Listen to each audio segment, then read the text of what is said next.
কোনো এক বুদ্ধিমান ব্যক্তি বলছে বুদ্ধি থাকলে নাকি প্রবাসে আসতে হয় না, দেশে শুয়ে শুয়েই টাকা ইনকাম করা যায়। কিন্তু আমি বলি ক্যামেরার সামনে বউ নিয়ে কাপল ব্লগ নামে নষ্টামি করতে পারলে শুধু টাকা ইনকাম না, সাথে বাবা মার সম্মানটারও মাটির সাথে মিশানো যায়।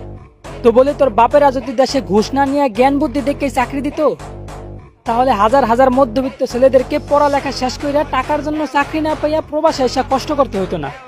আর সমাজটা যদি কোনো যোগ্যদের দ্বারাই পরিচালিত হইতো, তাহলে তোদের মতন বউ ব্যবসায়ীরা কাপল ব্লগ করে দেশটা নষ্ট করতে পারতো না।